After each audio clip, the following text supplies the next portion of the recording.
तो hello guys, welcome to my channel. तो आज हम वन पीस का एपिसोड नंबर 685 को एक्सप्लेन करने वाले हैं। और अगर आपने इसके पहले के एपिसोड नहीं देखे हैं तो डिस्क्रिप्शन में उनका लिंक है, जाके देख लो।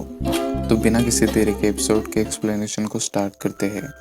तो एपिसोड के स्टार्ट में हम देखते हैं कि उस बॉक्सर और डॉन चिंजो ने साथ मिलकर पिका के हाथ को डिस्ट्रॉय कर दिया होता है और पिका का हाथ टूटकर नीचे गिरने लगता है और सभी लोग उससे बचने लगते हैं।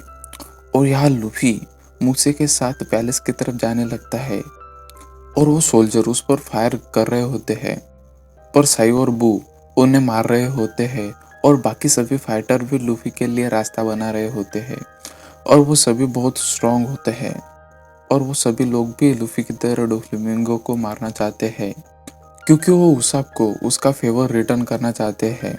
और यहाँ कैवेंडिश सिर्फ पॉपुलर होने के लिए डोफ्लेमिंगो को मारना चाहता था और वो बकवास करने लगता है, जिससे तंग आकर लूफी उसे नीचे फेंक देता है मूसे के ऊपर से। और फिर लूफी उन सभी को कहीं दूर जाने का बोलता है, क्योंकि वो डोफ्लेमिंगो को अकेला मारना चाहता था। और तभी पिका उन्हें यहाँ वहाँ ढूंढने लगता है और पिका को वो लोग दिख जाते हैं और वो एक और पंच मारने के लिए रेडी होता है उनके ऊपर। और वो फिर से उस पर काउंटर अटैक करने के लिए रेडी होता है और जोरो ने बोलता है कि पिका का हाथ फिर से रिस्टोर हो जाता है, चाहे तुम कितनी बार भी उसे डिस्ट्रॉय कर लो। और हमें पता लगाना होगा कि उसकी पावर काम कैसे करते हैं, ताकि हम उसे हरा सके। और वो सभी पिका से दूर भागने लगते हैं और डॉन चिंजो बोलता है कि अगर पिका ऐसे ही हम पर हमला करता रहेगा तो हम कभी पैलेस तक नहीं पहुंच पाएंगे। पर तभी हजारुद्दीन को लूफी दिख जाता है, जो सीधा पिका के हाथ पर चढ़ गया होता है, जिससे वो सभी लोग शॉक हो जाते हैं। और लूफी पिका के हाथ पर बहुत तेजी से जा रहा होता है और जीत और अब्दुल्ला भी उसी बुल पर बैठे होते हैं और लूफी उन्हें नीचे उतरने का बोलता है, पर वो नहीं उतरते। और तभी पिका लूफी को नोटिस कर लेता है और अपने आर्म को रीजनरेट करने लगता है। और लूफी भी अपने थर्ड गियर को एक्टिवेट कर लेता है और पिका भी उस पर पंच करता है और लूफी उसे अपने पंच से उसे डिस्ट्रॉय कर देता है। और यहाँ एडमिरल किजारू को पता चल जाता है कि जो कोलोसेम के फाइटर पहले टॉय बने थे वो अब लूफी के साथ मिल चुके हैं। और वो लूफी और उन सबको पकड़ने का प्लान बनाने लगता है।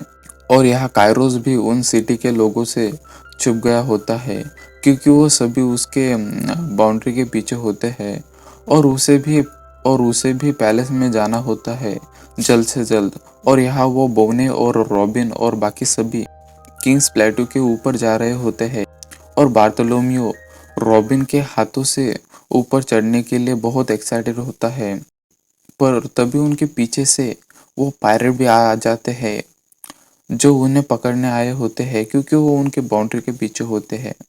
और वो उनकी बाउंड्री सोचकर पागल हो जाते हैं और वो रेबेका को पकड़ लेते हैं, पर रॉबिन उसे बचा लेती है और वो सभी किसी तरह से ऊपर पहुंच जाते हैं और रॉबिन उस हाथों को गायब कर देते हैं, जिससे वो सभी लोग नीचे गिर जाते हैं, जिससे ये सभी लोग खुश हो जाते हैं। और यहाँ लूफी उसके हेड को डिस्ट्रॉय करके पैलेस की तरफ जाने लगता है, पर तभी पिका की असली बॉडी उनके सामने आ जाती है और वो अपनी स्वॉर्ड भी निकालता है और उन पर हमला कर देता है, पर लूफी उनको बचा लेता है। और तभी जोरो नीचे उतरकर पिका से लड़ने लगता है और वो वही रुकता है पिका से लड़ने के लिए। और जोरो पिका की बहुत बेइज्जती करने लगता है और लूफी पैलेस की तरफ जाने लगता है। और इसी के साथ ये एपिसोड यही खत्म हो जाता है। तो आपको ये एक्सप्लेनेशन कैसा लगा कमेंट में ज़रूर बताना। And thank you for watching.